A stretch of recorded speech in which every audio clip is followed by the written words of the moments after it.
I was sent to kill the Alpha King, not to hesitate, not to fail, but to end him. They told me if I succeeded, I'd be free. If I didn't, I'd die screaming. So I waited in the dark, blade hidden, mask sealed to my face. And when the Alpha King finally stood before me, I struck. He disarmed me in seconds, too fast, too strong. His hand closed around my wrist. And then, he lifted my mask. The room went silent, because his eyes changed. Not anger, not triumph, recognition. His voice dropped to a whisper. Mate. And in that moment, I realized something far worse than death. The man I was sent to kill was the one my soul had already chosen. Chapter 1. Silence pressed in around us. Not the quiet of peace, the kind that comes right before something breaks. The Alpha King's hand was still at my wrist, warm and unyielding, his thumb resting against my pulse as if he could feel the lie of my heartbeat there. I didn't pull away. I couldn't. My body had locked itself into stillness, every instinct screaming two opposing commands at once. Kill him. Run to him. His eyes, God's, his eyes had shifted, the gold flaring brighter, deeper, like molten metal catching light. Wolves around us had gone rigid, the air thick with their disbelief. I could feel it vibrating through the chamber, the weight of their awareness slamming into my chest. Mate? A woman breathed behind him. The word echoed. He didn't look away from me, didn't loosen his grip, didn't blink. And that was when the truth settled in. I had always known I could never kill the Alpha King in a fair fight. One-on-one, strength against strength. I would lose. I wasn't arrogant enough to pretend otherwise. Men like him didn't fall to blades alone. But I had never needed brute force. I knew men. Not just men, humans. Curiosity always won. The need to look, to understand, to linger 1 second too long. I knew the way attention faltered when beauty entered the room, when surprise softened instinct. And I knew my face. I wasn't stupid. I was beautiful, and I knew exactly what that did to men. My eyes, one orange, one blue, had undone stronger opponents than him, mesmerized them, stunned them, made them forget themselves for just a heartbeat. That heartbeat was always enough. That had been the plan. If the strike failed, I would let him take the mask. Let curiosity do the rest. Let the moment stretch, and then end him. That was how I survived. That was how I killed. But I hadn't expected this. I hadn't expected that when he lifted the mask. I would be the one who froze. Because the moment our eyes met, the stun went both ways. Except this time, there was a reason. You came close. He said quietly. Too quietly. His voice wasn't angry. It was controlled, as if fury had been caged behind iron bars and ordered to wait. Closer than anyone has in years. I swallowed. My throat felt raw, tight, like I'd been screaming instead of holding my breath. That was the idea, I said. My voice didn't sound like mine. It sounded thin, breakable. His gaze flicked, just once, to the blade on the stone floor between us. The dagger I'd trained with since I was 14. The blade that was supposed to buy my freedom. Then his eyes returned to my face. To kill me, he said. Yes. The word came out sharp, honest. I had nothing left to lose. A muscle in his jaw tightened. Behind him, someone shifted. Another wolf growled low, uncertain, afraid. They could feel it too. The pull, the wrongness of this moment. An assassin unmasked. A king unmoving. A bond that should not exist snapping into place like fate had teeth. His grip finally changed. Not releasing me, but sliding from my wrist to my jaw. 2 fingers tipped my chin upward. Not rough, not gentle. Claiming. The contact sent a shock through me so violent my knees nearly buckled. Heat flared under my skin, racing through my veins like wildfire. My breath caught hard, sharp, as if my body recognized him before my mind could catch up. I hated it. I hated that my pulse jumped under his touch. I hated that my wolf, buried, silent, suppressed for years, stirred for the first time. You're shaking. He murmured. I tried to kill you. A corner of his mouth twitched. Not a smile. A warning. I know. His thumb brushed my cheek. I flinched. The room erupted. Your Majesty! This could be a trick. Let us handle her. He lifted his hand. The wolves froze instantly. Power rolled off him then, no longer restrained. The Alpha King didn't need to raise his voice. He didn't need to bare his teeth. The command was absolute, woven into the marrow of every wolf in the room. Leave us. A beat. Then, reluctantly, the chamber emptied, boots scraping stone, whispers snapping shut as doors closed behind them. The torches flickered lower, shadows stretching, until it was just us. Hunter and prey, king and assassin, mate and whatever I was now. The silence returned. He studied me like a puzzle he hadn't asked for. Who sent you? He asked. I laughed once, short, humorless. You think I'm going to tell you that? I think He said, stepping closer. that if I wanted answers, I'd already have them. The space between us vanished. My back hit the stone pillar behind me. His body caged me in, not touching, not quite, but close enough that I could feel the heat of him, smell the iron and smoke and pine clinging to his skin. Do you know what it means? He said quietly. To find your mate holding a blade meant for your heart? I met his gaze. Do you know what it means? I shot back.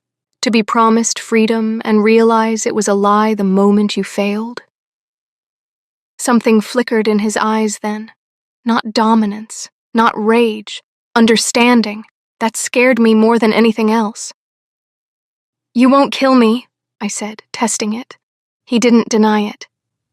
You can't, I whispered. His breath brushed my ear. Careful. I lifted my chin. Because if I'm your mate... You are. The certainty in his voice cut clean through me. Then killing me would destroy you. His hand closed around my throat. Not tight, not painful. Just enough to remind me who held the power. Don't mistake restraint for weakness. He said softly. The bond does not make you untouchable.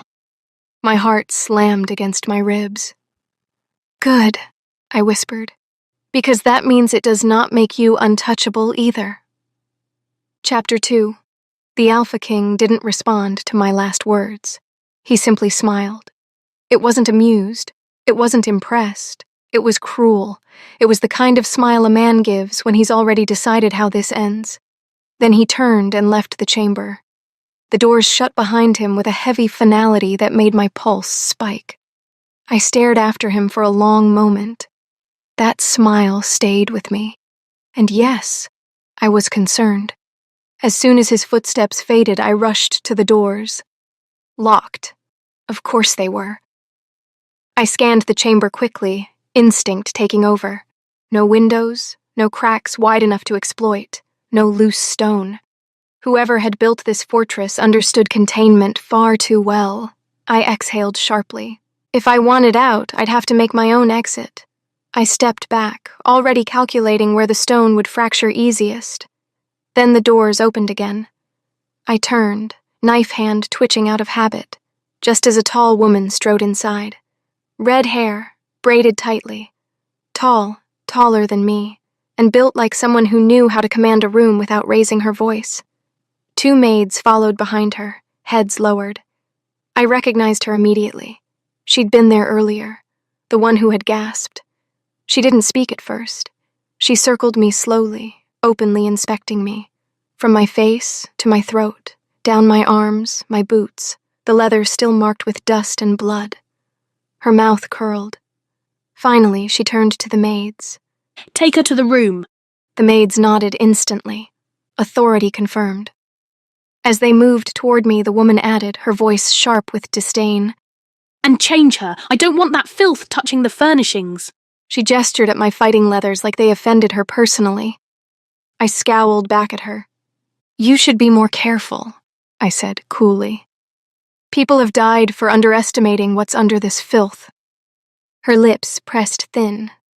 I don't doubt that, She replied with a look of disgust. As if sensing that I was about to unleash on the woman, the maids took my arms and led me into the corridor. As we walked, I mapped our route automatically. Weeks of scouting paid off. I knew this fortress well enough to orient myself by scent and sound alone. East Wing meant access to the outer corridors. West Wing meant shadows and servant paths. Either way, escape was possible. Just not yet. Not until I figured out how to break the bond without it tearing my mind apart. I clenched my jaw. The maids led me through the halls, their grip firm but cautious. We were in the East Wing. I knew that much immediately. The stone here was older, the corridors narrower. From here, they usually turned west. They didn't. We passed the end of the hall and kept going. My pulse quickened. North Wing, then. I almost laughed. The North Wing was where the Alpha King resided.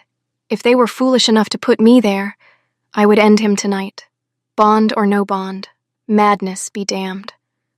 I shifted in anticipation as we climbed higher, already planning angles, blind spots, the timing of guard rotations. When we crossed into the North Wing proper, I had to fight the urge to smile. Then we passed the doors, all of them. My steps slowed. Confusion crept in, followed quickly by irritation. We stopped, not at a chamber, but at a narrow stairwell tucked into the far wall. One of the maids glanced at my face and spoke quickly, fear sharp in her voice. You'll be in the servants' quarters, She said. The Alpha ordered it. Close enough to watch you, but far enough that you can't do anything. I stared at her. Then, against my will, I exhaled a quiet, humorless breath. Clever bastard. Keep your enemies close, but not close enough to strike. They led me down the stairwell, deeper this time. The air grew cooler. The walls narrower. After a short walk, one of the maids stopped and unlocked a door. It creaked open. I stared inside. A space barely longer than my height. Stone walls, no window. A thin mattress laid directly on the floor like an afterthought. I didn't move. This couldn't be my room. There was no possible way. I glanced back down the corridor. The other doors were spaced farther apart, their frames wider, the stonework around them less cramped. I'd passed enough servants' quarters in my life to recognize the difference. Those rooms had been built for bodies to live in. This one had been built to store something. They hadn't run out of space. They'd chosen this. Before I could say anything, another maid appeared in the doorway. She carried a folded dress. It was identical in cut to theirs, but thinner, plainer. The fabric dull, the stitching rougher, the hem lower. A servant's dress, yes, but a rank beneath even that. At that point, I didn't even feel shock. Of course, this wasn't confinement. It was theater. Every step, every placement, every calculated detail, designed to strip me of control, to make me look small, harmless, ridiculous, a servant beneath servants. I said nothing. I took the dress. The maids watched closely as I removed my leathers piece by piece, each buckle and strap feeling heavier than the last. The armor I'd lived in, fought in, survived in, replaced with thin fabric meant to erase me. I didn't argue. I didn't threaten. I pulled the dress over my head and tied it myself. Silence stretched. When I was finished, one of the maids swallowed hard and looked away. Good, because something had shifted. At first, this had been a job, a contract, a final stretch of blood to buy my freedom. I owed the assassin lord, and I'm forced to pay my debts. But this wasn't business anymore. The Alpha King hadn't just stopped me. He'd humiliated me, calculated me, placed me close enough to keep under his eye and stripped me of anything that made me dangerous. And suddenly I understood that smile from earlier. It hadn't been dismissal. It had been certainty. And now I would enjoy killing him. Chapter 3. I lay on the narrow bed, staring at the stone ceiling, planning my next escape. The truth was, I was exhausted. Exhausted of powerful men deciding what I was worth. Exhausted of being owned, bartered, used. Once again, I was under the control of another man. The assassin lord had found me when I was 7, half-starved, feral, surviving in alley shadows. He'd taken one look at my eyes and decided I was an asset, not a child. An asset.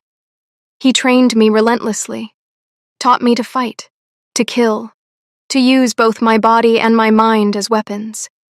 He taught me how men underestimated girls, how they softened, how they looked, and how to turn that weakness into opportunity. He taught me to believe in myself, and then he broke me, over and over again. Pain, conditioning, isolation, praise followed by punishment. He carved the fear out of me and replaced it with obedience, made me ruthless, efficient, valuable, his perfect tool. And once I was finally useful, once I had paid for my survival in blood, he demanded repayment for the years he'd raised me, as if the men I'd butchered for him hadn't already paid that debt 100 times over. Killing the Alpha King had been my final payment, my last job. After that, I would be free. Free to live, free to exist, free to be me. My wolf yearned for that freedom as fiercely as I did. They said wolves weren't meant to be alone, but I preferred solitude to chains. I had never wanted a mate. I had seen what mates did to each other. Betrayal, rejection, ruin. And the moon goddess? If she truly chose mates, then she was either cruel or incompetent, because a true mate would not humiliate me, would not strip me of my identity, would not confine me to a stone closet and leave me to unravel in silence. If this bond was her idea, then she had made yet another mistake. With that thought, I eventually drifted into sleep. Not because I was calm, but because my body gave out. I dreamed of escape, of stone cracking beneath my hands, of running until my lungs burned for a different reason. When I woke, the room was unchanged. No light, no sound. I waited for breakfast. Nothing came. I waited longer, counted breaths, counted heartbeats, counted the slow ache spreading through my limbs. Lunch never arrived either. By what I assumed was evening, dizziness rolled through me in heavy waves. The room tilted when I sat up, my head spinning hard enough that I had to brace myself against the wall. Why was he doing this? Simply because I had tried to kill him? That couldn't be it. He had to know someone had sent me. Assassins didn't act alone. Contracts existed for a reason. If he wanted answers, there were easier ways. Torture, for one. I could take torture. The assassin lord had seen to that. Pain administered until I could no longer cry. Bone-deep agony until it became familiar, predictable, survivable. But this wasn't pain. This was silence, stillness, being sealed into a space small enough that my thoughts had nowhere to run. Confinement. I didn't know why the assassin lord had never used it on me before. Perhaps he hadn't known. Perhaps he hadn't understood how deeply it would unravel me. That thought should have been comforting. It wasn't. I don't remember falling asleep again. When I woke the second time, I didn't know the hour, but I knew the day. Second day. Dinner time. Starvation training had taught me that much. The first day came with dizziness. The second brought black spots at the edges of vision, the world dimming no matter how wide I forced my eyes open, and judging by how difficult it was to focus. Yes, second day. A slow, cold understanding settled over me. Was this what he was doing? Trying to rid himself of the bond the easiest way possible? Through death. Is that what he meant when he said I wasn't untouchable? The bond had snapped into place the moment he removed my mask, the moment our eyes locked. That meant when I was close to death, he would feel it. But we hadn't consummated the bond, which meant he wouldn't know where I was, wouldn't be able to reach me, wouldn't hear me. If he wanted me gone without enduring the full backlash of it, starvation was the cleanest method. But I wasn't ready to die yet. I forced myself upright, every movement slow and heavy, my body lagging behind my thoughts. If I could make enough noise, if anyone passed close enough, maybe someone would take pity, maybe food would come. That was a mistake. The moment I stood, the room tilted violently. Darkness surged at the edges of my vision, but I gritted my teeth and pushed forward anyway. I slammed my fist against the door. Once. Again. The sound felt distant, hollow. No one came. The blackness crept closer, swallowing the walls. When I turned to sit, my legs gave out beneath me. My head struck the stone floor. At first, there was no pain. Then I shifted and felt something warm beneath my fingers. I couldn't see it clearly, but I knew the smell. I'd spilled enough of it to recognize it instantly. Iron. Blood. It was coming from the back of my head. Before I could decide what to do, before panic could even take hold, my eyes slid shut against my will, and the world went dark. Chapter 4. When I woke this time, it wasn't within the same 4 stone walls. I lay on a wide bed layered in dark linens, the air heavy with the scent of smoke and pine. The furnishings were sparse but deliberate. Carved wood, iron fixtures, nothing ornamental, everything chosen to last. I pushed myself upright, slowly, disoriented. I should have been dead. The way my head had struck the floor, there was no mistaking that impact. For a brief, surreal moment, I wondered if this was the afterlife. Then I heard his voice. No. Deep, controlled, furious. This was definitely not the afterlife. Hell is a more accurate word. Just in case I was still alive, and very much capable of running, I slid out of the bed and moved toward the door. It was farther than it should have been. The sheer distance alone told me how massive the room was. I pressed my ear against the wood. A woman spoke first, the same red-haired woman from earlier, her voice sharp with conviction. That is where she belongs. She's a criminal. She tried to kill you. Then his voice again. She is my mate, Galira, He said, each word clipped. and you tried to kill her. My wolf stirred at the sound of him. Annoying traitor. It was for your own sake. The woman named Galira snapped. She will try again. You know that. I almost smiled. She wasn't wrong. That does not mean you lock her in a rat-sized room and starve her. He shot back. I swear, Galira, if you hadn't saved my life years ago, you would already be dead for what you've done. My breath caught. Before I could process that properly, footsteps moved toward the door. He was coming back. I barely made it to the bed before the handle turned. I slid beneath the covers, forcing my body still, just as the door opened. And the Alpha King stepped inside. I could feel the tension and anger rippling off him. Then, Get up. he said flatly. I know you're awake.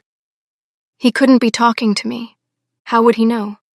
So I stayed still, breath even, eyes closed, forcing my body to remain slack against the mattress.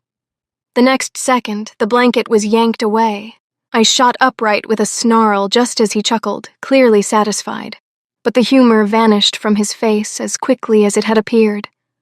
I am so sorry. He said, and the shift in his tone caught me off guard. I had no idea she did that to you. That was not meant to be your room, and you were meant to be fed, properly. I already knew that from what I'd overheard.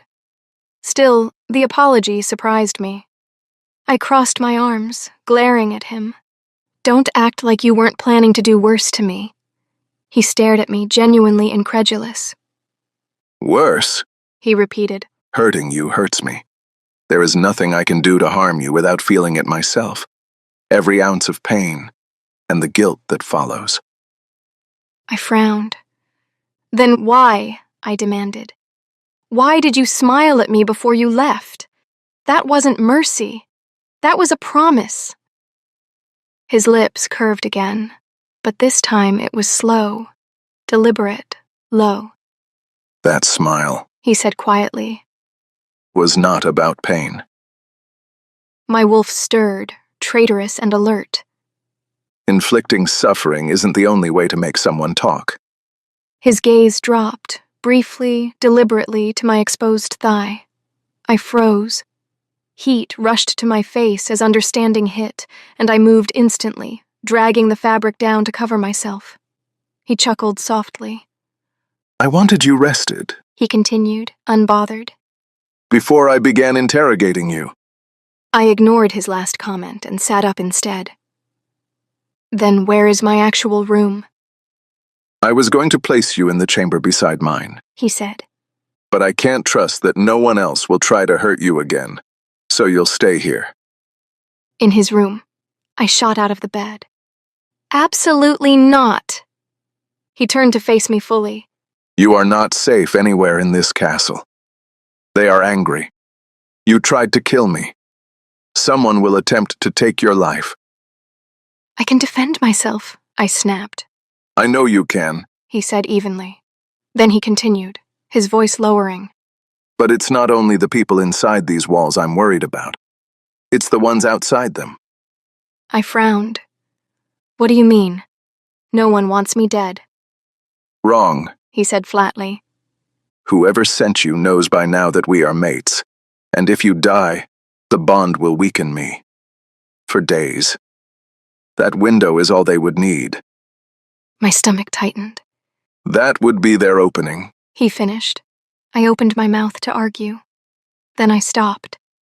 Because he was right. The assassin lord had never been loyal to me. He didn't raise children. He built assets. Everything he gave me, food, training, protection, came with conditions. I was kept alive because I was useful, sharpened because I produced results. The moment I stopped being worth the effort, I would be replaced. I'd seen it happen to others. No speeches, no mercy, just removal. If my death meant killing the Alpha King, he wouldn't hesitate. He would weigh the outcome, calculate the cost, and decide I was an acceptable loss. Not because he hated me, but because he didn't need to feel anything at all. That was the truth I had avoided for years. I had never been his daughter, never his apprentice. I was leverage, and leverage was meant to be spent. I stood there, caught between futures that all ended the same way. If I killed the Alpha King, I might survive, but I would likely go mad, my soul torn apart by the bond. If I didn't, the assassin lord would kill me. And my death would weaken the king just long enough for another assassin to finish the job. The assassin lord always completed his contracts. One way or another, his targets died. By my hands, or by someone else's. And there was a chance I might not go mad if I killed my mate, but only a chance. Only a handful had ever survived the maddening. I would not gamble my sanity on hope, nor could I live confined to the Alpha King's chambers. Watched, protected, caged. A prison lined with silk was still a prison, and I would suffocate in it. Freedom mattered more to me than my life, more than my sanity. So either choice left me broken, trapped, or dead. I stood there, thinking harder than I ever had in my life, until it struck me. There was another option, dangerous, nearly impossible. Just thinking it made my hands tremble. The assassin lord was protected by the deadliest killers in the guild. I was the strongest among them. My distant Fey ancestry saw to that. But there were two who came close enough in skill and strength that I couldn't face them both and survive. Beyond them were layers of guards, each lethal in their own right. Worse still, I didn't even know what the assassin lord looked like. None of us did. It was the first rule of the guild. No names, no faces. We trained masked, hoods drawn. Identity was death. The odds were brutal, but not impossible. And if the only choices left to me were madness, captivity, or death, then I would make a different one. I would find the assassin lord, and I would end him instead. Chapter 5.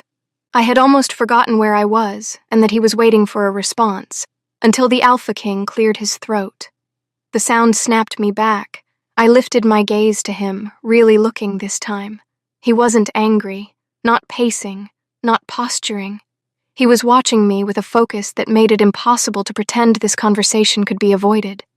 And that was when I understood something uncomfortable. I could not pull this off alone. Not this plan. Not against the Assassin Lord.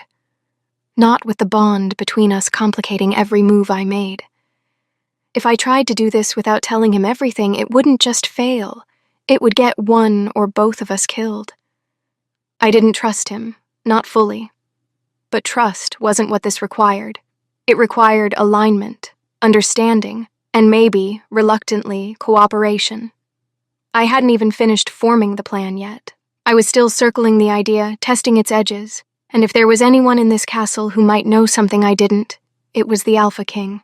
So I told him everything. I told him about the Assassin Lord, about how the guild worked. Masks, hoods, no names, no faces. About the rule that identity was death, and how that alone had kept the Lord untouchable for decades. I told him how I'd been found as a child, how my eyes had marked me as valuable, how training and pain had been braided together until I couldn't tell where one ended and the other began. I told him about contracts, about expendability, about how the Lord never needed loyalty because fear was cheaper and more reliable. I told him why killing him, the Alpha King, had been my last assignment, my final payment, my supposed freedom. I did not soften it. I did not ask for sympathy. When I finished, the room was silent. He hadn't interrupted once. When he finally spoke, his voice was quiet, but sharpened with something dangerous. When he finally spoke, his voice was low and even, dangerously controlled. You already know you can't disappear. He said. I didn't respond. And you know killing me would likely destroy you. He continued. My jaw tightened. He nodded once, as if confirming something he'd already decided. Which means, He said calmly. You've ruled out both of those paths. I met his gaze. Yes. Silence stretched between us. Then tell me, He said. what choice you think you have left. I didn't answer immediately. He exhaled through his nose, not frustration, but calculation. You're considering killing a man no one can identify. He went on. Protected by assassins, you can't outfight all at once. Yes, I said, surprised he figured out my plan that quick. And you don't have a finished plan. No. Good. I frowned. How is that good? Because He said evenly. it means we can build it properly. Every detail, every risk accounted for. He stepped closer, eyes sharp. And because He added. I already have an idea. I looked at him puzzled. If he wants me dead, He said calmly. then we give him exactly what he wants. I stared at him, still not understanding. Then it clicked. You're going to fake your death, I said. His mouth curved, not smug, not amused. Satisfied. He nodded once. When I die, He said. everyone will move. Allies, enemies, opportunists. No one stays still when an Alpha King falls. The implications unfolded rapidly in my mind. When the news spreads, He continued. the next actions taken will tell us who was waiting for it, who benefits, who moves too quickly, who reaches where they shouldn't. It was effective. Brutally so. His death would draw out the vultures. Those who stood to gain the most would reveal themselves without realizing they were being watched. Anyone tied to the contract, anyone connected to the Assassin Lord would surface, scrambling to take advantage of the chaos. And once they did, we'd have our answer. I exhaled slowly. It was a brilliant idea, not without risk, not without consequences, but brilliant. I nodded. This might actually work. There was no room for delay. If we hesitated, the opportunity would vanish. This had to happen immediately. Tonight. We planned without pause, stripping the idea down to its bones and rebuilding it piece by piece. Every possibility, every failure point, every contingency. When we were done, he left to gather what we would need. Supplies from the kitchens, items that wouldn't raise suspicion. There was one last place he went after that. A place he said was crucial. And the moment he returned, we began packing. Chapter 6.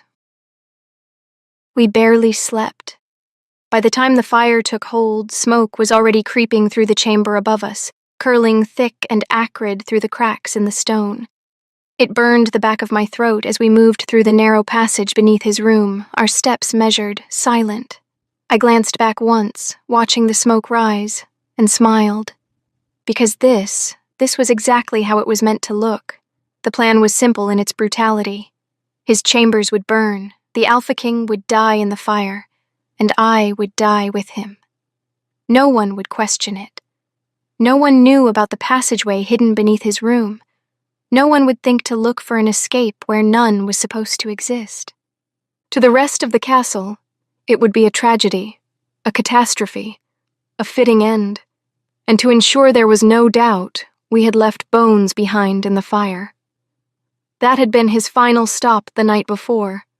The lower dungeons, where remains were discarded and forgotten, charred, unrecognizable, enough to silence suspicion. If anyone dared to wonder whether one or both of us had survived, the bones would answer for us. We kept moving as the smoke thickened overhead. By the time the alarm was raised, it would already be too late. To the world above, we were dead. And that was exactly what we needed. We moved through the passageway without a sound. No whispers, no hurried steps, just controlled breathing and careful footing as the tunnel sloped upward. When cool air finally brushed my skin and the dark outline of the sky appeared ahead, I let out a breath I hadn't realized I was holding. Freedom. We slipped out beneath the edge of the fortress grounds and didn't slow until the walls were far behind us. The Alpha King had planned for this too. 2 horses would be waiting, tethered beneath the low cover of trees, far enough from the main paths to avoid notice. He'd arranged it the night before. Another quiet miracle pulled off while the rest of the castle slept. He'd disguised himself to do it. First as a stable boy, sneaking the horses out one by one. Then as a guard on duty, retrieving the bones from the lower dungeons. And finally, as a maid, to steal oil and matches. That part had us out of our minds. He had looked absurd, broad-shouldered, towering, completely incapable of passing as anything but exactly what he was. I didn't know why he'd even bothered to pretend. I'd helped anyway. Laughing as I smeared rouge across his cheek, brushing oil deliberately over his lips. He'd posed, lifted his chin, and spoken in a ridiculous, high-pitched voice, swaying as if he truly belonged there. I had lost my mind laughing at the absurdity of it, snorting, gasping, tears spilling down my face. And to my shock, he had joined me, laughing openly at the sounds I was making, shaking his head like he couldn't believe himself. For a moment, the memory warmed me. Then my smile faded. Because when we reached the clearing, there was only one horse. I turned toward the tree where the others should have been tied. The rope still hung there, intact. No fraying, no clean slice, no signs of a blade. I let out a quiet breath of relief. If the rope hadn't been cut, then no one had followed us here. No one had taken the horse. Which meant, it must have slipped loose, I murmured. Escaped. I looked over at the Alpha King. He scratched the back of his neck, avoiding my gaze, and for a moment he looked sheepish. The Alpha King, sheepish. I must not have tied it tightly enough, He admitted. Looks like it got away. I nodded, saying nothing. But despite myself, a slow smile crept across my face at the sight of him standing there, embarrassed like a boy caught in a small mistake. He straightened quickly, clearing his throat as if he could shake the moment off. Then, without ceremony, he lifted me onto the horse as if I weighed nothing at all. My wolf, traitorous as ever, stirred at the placement of his hands. I ignored her. After making sure I was steady, he mounted behind me, close enough that my back nearly brushed his chest. I tensed instantly at the proximity, while my wolf did the exact opposite, practically celebrating the situation with far too much enthusiasm. He leaned in slightly and murmured near my ear, low enough that only I could hear it. Lean back, He said. or you're going to fall. Reluctantly, I did. The warmth of his chest settled against my back, solid and unavoidable. We rode like that for a few moments, the rhythm of the horse steady beneath us, the night rushing past in a blur of shadow and wind. Then I felt it. Something firm pressed briefly against my back. Realization hit a heartbeat later, sharp and mortifying. I stared straight ahead, refusing to move. Heat flooded my face as I stiffened, my wolf all but purring in satisfaction. And despite myself, a thought hit me. Had he tied the horse loose on purpose? Just so it could escape? Just so he could be this close to me? I gasped. What a pervert. I snapped my head back toward him. Alias, I said sharply, because he did not deserve to be called Your Majesty if he was going to act like a sex-starved menace. He startled at the sound of his name, blinking in surprise. Then he frowned slightly. It hardly seems fair that you know my name, He said. and I don't know yours. I am not telling you my name, I shot back. You pervert. He looked almost offended, if it weren't for the faint smirk tugging at his mouth. And why? He asked mildly. Am I a pervert, Miss No-Name Assassin? You tied the horse loose on purpose, I accused. He chuckled. All right, He said easily. you caught me. I twisted just enough to glare at him. Just so you could press against me, you bastard. He laughed again, completely unrepentant. That He said, is a perfectly normal reaction when a beautiful woman is this close to me. My jaw tightened. And He added calmly. when my mate is this close to me. My heart thundered.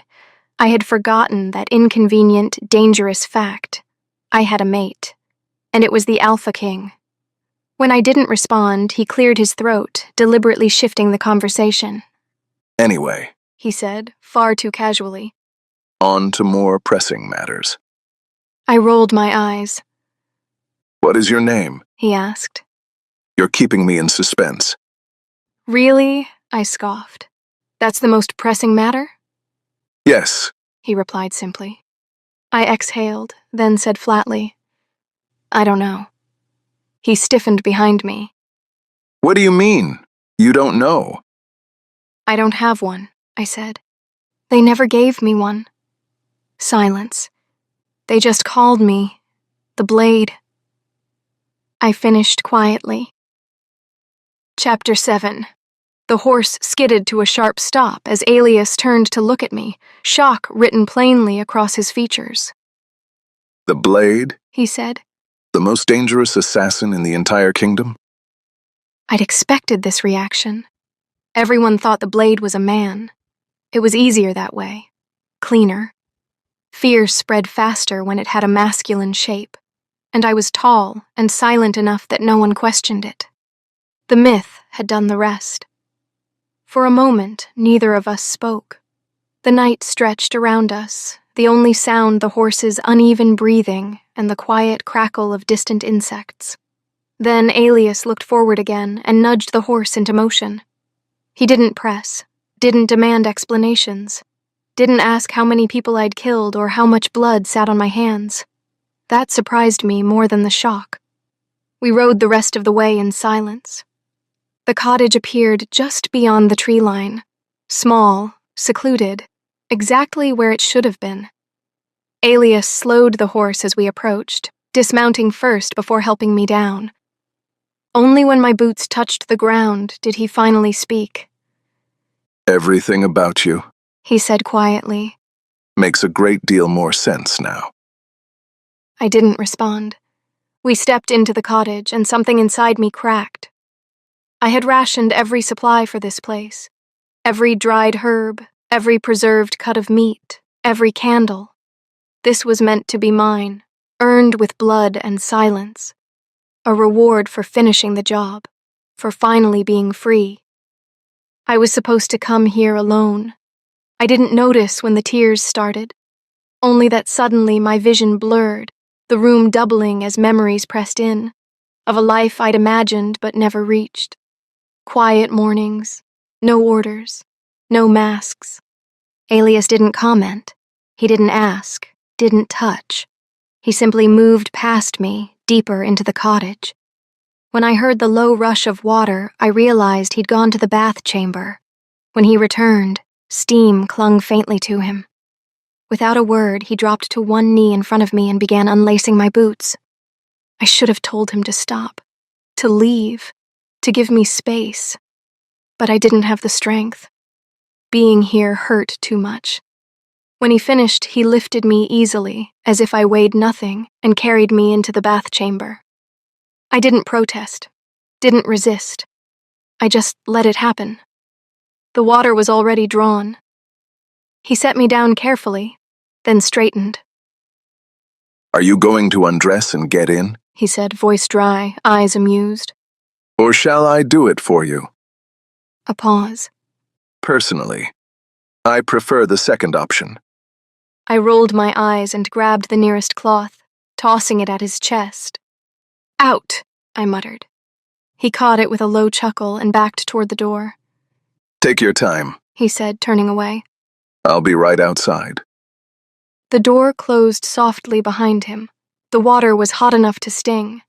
I sank into it slowly, inch by inch, until it crept up my ribs and wrapped around my shoulders. Steam curled against the stone walls, blurring the edges of the room, softening everything I couldn't bring myself to look at directly. I closed my eyes. My body hurt in places I hadn't acknowledged yet. Hunger still gnawed low in my gut. The ache in my head pulsed dully where I'd struck the floor. But beneath all of that, deeper, quieter, was something else. Exhaustion. Not the kind that sleep fixed. The kind that came from living on a knife's edge for too long. I tilted my head back, letting the heat loosen muscles that had never truly relaxed. Years of tension bled into the water. Years of readiness, of waiting for the next command, the next target, the next payment owed. I had been 7 when the assassin lord found me. 7 when I learned that survival was something you earned, not something you were given. That affection was conditional, that pain was instruction, that usefulness was the closest thing to love I would ever get. They had named me the Blade because it was easier than giving me a real name. Blades didn't need one. They were held, pointed, used. I had told myself I didn't want more than that freedom meant solitude, that bonds, mates, families, promises, were traps waiting to close. And then the Alpha King had lifted my mask. I pressed my fingers beneath the water, watching them ripple, watching the heat distort them, make them unfamiliar. I had planned every ending except this one. I had planned to kill him, to bleed out my debt, to vanish, and to live out the rest of my days. I hadn't planned to feel the bond snap into place, sharp and undeniable, tying my existence to a man I was supposed to end. A man who apologized, who listened, who carried me when I couldn't stand, who stood guard outside a bath chamber instead of demanding answers. The water sloshed softly as I shifted. I hated how much that unsettled me. Because if I stayed here, if I let myself rest, let myself feel, then this place would stop being a hiding spot. It would become something else. And that terrified me more than any blade ever had. I exhaled slowly, sinking deeper until the water brushed my chin. I didn't know how to be anything other than what I'd been made into. But for the first time, I wondered, what if I didn't have to be a weapon forever? Chapter 8. When I was finally done wallowing, I stepped out of the bath chamber and into the main room. The smell hit me instantly. Bread, warm, eggs, ham, fruit, fresh. My steps quickened before I could stop myself. On the small table beside the bed sat a plate piled high with food. Real food, not rations, not scraps. I froze for half a heartbeat, then my hunger surged forward with brutal clarity. Alias. Of course it was him. There was no one else here. But how had he managed it so quickly? Had I been in the bath that long? The answer didn't matter. My body had already decided. I crossed the room and ate like I hadn't seen food in days, which, if I was honest, I hadn't. The last thing I remembered eating was nothing. The day I collapsed, blurred together in fragments of stone and smoke and pain. I am sure I hadn't eaten anything since the day that red-haired woman, Galira, starved me. Which meant he must have fed me while I was unconscious. Otherwise, I wouldn't have woken at all. The realization slowed me only slightly before hunger won again. I finished everything, every crumb, every bite. I didn't stop until the plate was clean and my stomach ached pleasantly with fullness. Embarrassing. I wiped my hands, then my mouth, then brushed imaginary crumbs from my clothes as shame crept in. I hadn't realized how feral I must have looked until the fog lifted. Galira. The red-haired woman's name surfaced again, uninvited. Why had she starved me? What had I done to earn that much hatred? Was trying to kill her king really enough to justify it? The thought lingered, but didn't settle. Footsteps approached. I straightened immediately, wiping my face one last time and schooling my expression into something composed. By the time he stepped inside, I was calm again. Or close enough. His gaze flicked from me to the empty plate. Then he chuckled. Soft. Amused. I thought I made too much, he said. I lifted my chin. You didn't. His mouth twitched, clearly pleased. Then he reached up and pulled his shirt over his head. I felt the heat rush to my face before I could stop it. His arms were thick with muscle, sculpted in the way that came from use rather than vanity. Broad shoulders tapered into a powerful chest, and my eyes, traitorous things, followed the lines downward before I caught myself. Too late. His abdomen was carved with hard definition, each muscle stark beneath his skin. But that wasn't what made me still. There was a mark, branded into his skin just below his ribs. Darkened, precise, unmistakably burned there with intention. I knew that symbol. I just couldn't place where. That mark, I began. If you're going to keep staring at me like that, He said mildly. you might as well join me in the bath chamber. I growled and snatched the nearest thing within reach, a butter knife, and hurled it at him. It should have caught him off guard. It didn't. He caught it between two fingers without even looking. The blade nicked his skin, a thin line of red welling up. He didn't flinch, didn't even tense. Instead, he lifted his hand and dragged his finger slowly across his mouth, licking the blood away as if it were nothing more than an afterthought. My wolf reacted instantly, alert, restless, furious at my lack of control. "Pervert!" I snapped. His eyes gleamed. Violent. I crossed my arms, jaw tight. "Next time I won't miss." He smiled, not mocking, not amused, interested. I'm counting on it. Then he turned and disappeared into the bath chamber. I watched him go, my attention still snagged on that mark, my mind turning it over again and again. I knew I had seen it before, not something like it, the exact symbol, same shape, same placement. And then it hit me. 10 years ago. I had been on a mission with the Assassin Lord himself. It was a training mission, and the assignment had gone wrong. A caravan raid turned massacre. Bodies littered the ground. Smoke choked the air. Screaming hadn't stopped yet. That was when I saw him. A boy, about my age, unconscious, bleeding badly. Too young to be a soldier, too well dressed to be collateral. His abdomen had been torn open, blood soaking into the dirt beneath him, and burned into his skin. The brand, the Assassin Lord signaled for us to move on. Mission first. Always. I ignored him. I didn't care if I would get punished for it later. I dropped beside the boy and stitched the wound as quickly as I could, hands steady despite the chaos around us. I didn't know why I did it. I only knew that leaving him there felt wrong in a way that had nothing to do with orders. When I finished, the Assassin Lord cursed under his breath, said we didn't have time for this. Then he promised the boy would be taken somewhere safe. I left because I had no choice. He stood at the top of the guild. Occasionally, over the years, I wondered what became of that boy, whether the Assassin Lord had kept his word, whether he'd survived. Now my gaze drifted to the closed bath chamber door. The Alpha King. Same brand. Same symbol. Same place. My chest tightened. It couldn't be coincidence. Not like that. Chapter 9.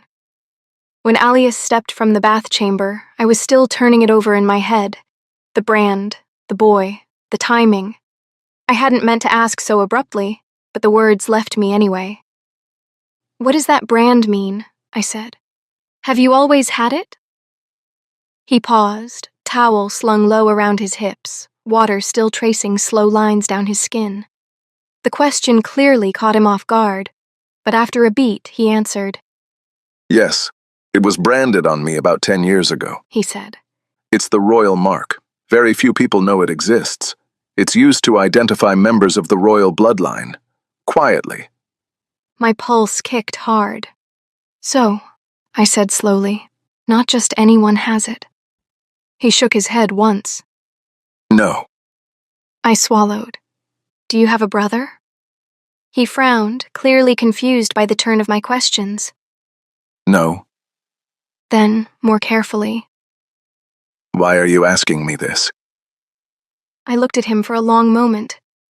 Then I told him. I told him about the mission, the caravan raid, the smoke and blood and screaming.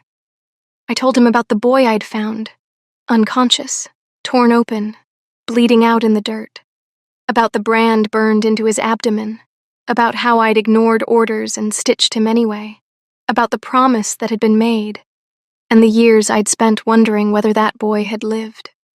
Alias didn't interrupt once. By the time I finished, the room was silent. Then he spoke again, quieter this time. That sounds like an accident I had years ago. Alias said slowly. Except, it was Galira who saved me. When I woke, she told me she'd stitched the wound herself. For a moment, I didn't understand what he'd said. Then the room seemed to tilt. "That's not possible," I said, the words leaving me before I could stop them. There was no one else conscious for miles that day. No villagers, no soldiers, no healers. My voice dropped. Just me and the Assassin Lord. Alias didn't interrupt. I took a step back, my thoughts racing, colliding. The caravan raid was chaos, I continued, forcing myself through the memory. Smoke everywhere, screaming. Most of the guards were already dead. The rest were fleeing. No one stayed behind. I shook my head. There was no woman there. No red hair, no healer, just blood, fire, and orders. I stopped mid-sentence. Something cold slid down my spine. "No," I whispered. "That doesn't—" I went silent. Because suddenly it did. I looked at Alias, and he was staring at me the same way I must have been staring at him. Too still, eyes sharpened by the same dawning realization. His jaw tightened as if he were holding something back. He spoke first. You told me no one in the Assassin Guild knows each other's names. He said carefully. "Yes," I breathed. Or faces. "Yes." And voices were altered. "They were," I said. My mouth felt dry. He nodded once, slow and deliberate, like a man arranging pieces on a board. Then answer one more thing. He said. Did you know each other's genders? I shook my head. "No, never. Armor hid everything. Masks distorted our voices. Titles replaced names." I swallowed. I assumed anyone taller than me was a man, because I'm tall, for a woman. A bitter realization settled in. The assassin lord had always spoken about gender, about how being underestimated was a weapon, about how people expected strength to look a certain way, and how women slipped past those expectations more easily, about how surprise killed faster than steel. I had thought it was theory, advice, training. Now I understood. He hadn't been teaching me strategy. He had been speaking from experience. Alias exhaled slowly. If she told me she stitched my wound, then she knew about the brand before I ever did. Yes, I said hollowly. And she knew it was royal. Yes. Memories shifted, reassembling themselves with cruel clarity. Orders given without hesitation, punishments applied with surgical precision, rewards rationed just enough to keep loyalty intact. The assassin lord had always known exactly how much pain to apply, exactly when to pull back. And Galira, who stood at Alias's side, Galira, who wielded authority without explanation, Galira, whose gaze had lingered on me with something far deeper than hatred. It hadn't been disdain. It had been recognition.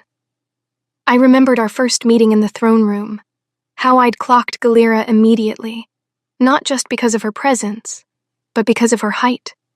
She'd been taller than me, and I was already tall for a woman. At the time, I'd thought nothing of it. Power came in many forms. But now... Alias's voice was barely above a whisper. If she's the assassin lord. She's been shaping both of us, I finished. We didn't say her name again. We didn't need to. The truth had settled in, heavy and undeniable. Galira wasn't just a royal confidant. She wasn't just a savior. She wasn't just the woman who starved me and watched me break. She was the assassin lord, the hand that trained me, the shadow that raised me, and the blade that had been pointed, patiently, at the throne the entire time. A plan began to take shape in my mind. It wasn't neat or safe, but it was the first path I could see that didn't end with one of us dead, or both of us broken. I lifted my head and met Alias's gaze. I think I know what we need to do, I said. He didn't interrupt, didn't rush me. He simply waited, the way a true commander does when he knows the next words matter. She believes she controls the board, I continued. The throne, the guild, me. My jaw tightened. And she believes I am still her weapon. Alias's expression darkened, but he said nothing. She trained me to disappear, I went on, to move unseen, to be underestimated. She taught me how to survive in places no one looks twice at. I let out a slow breath. Which means if anyone can get close to her without raising suspicion, it's me. I paced once, the plan sharpening with every step. She won't expect betrayal, I said. Not from me, not now, especially not after what she did, after the starvation, the confinement.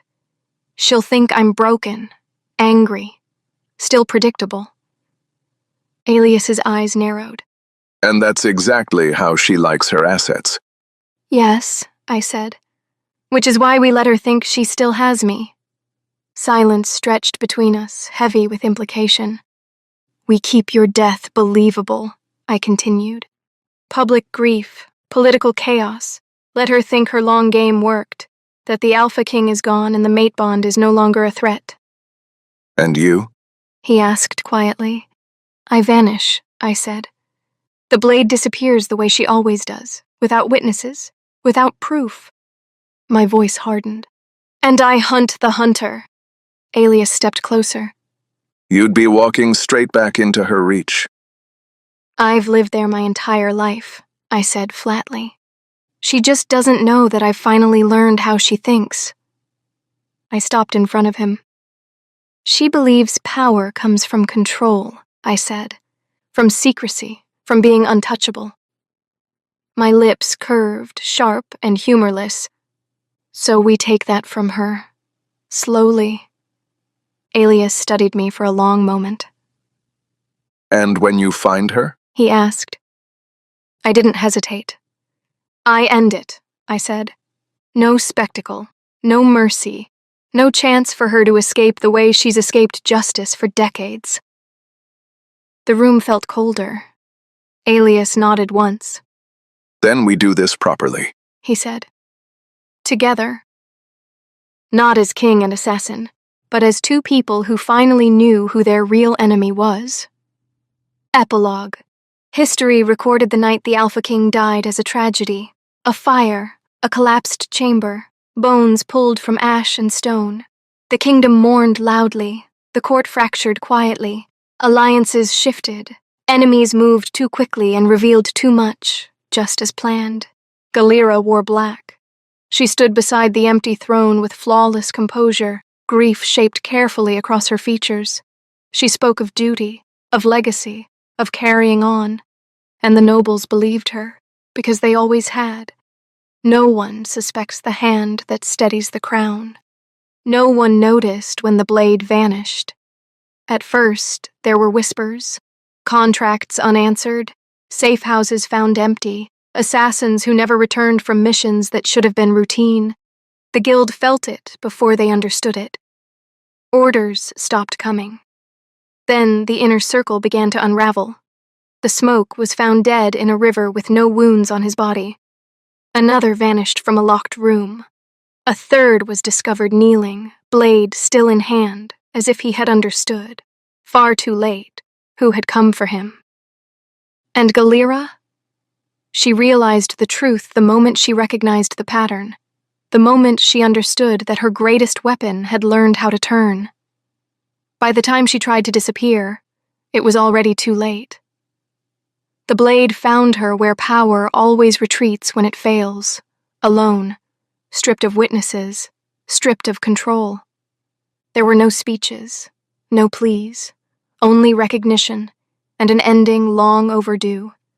The kingdom never learned the truth. Months later, a new ruler was crowned, one who had watched patiently from the shadows while the rot was cut away. The throne was steadier for it, cleaner. Far from court and crown, the man who was supposed to be dead finally breathed freely beneath an open sky. He had chosen to stay dead. Not only for her, but because he understood the truth of power better than anyone alive. A throne was not protection. It was a target. As long as he wore a crown, there would always be someone trying to end him. And as long as he lived, they would try to end her too. So he laid it down, not as a sacrifice, as a decision.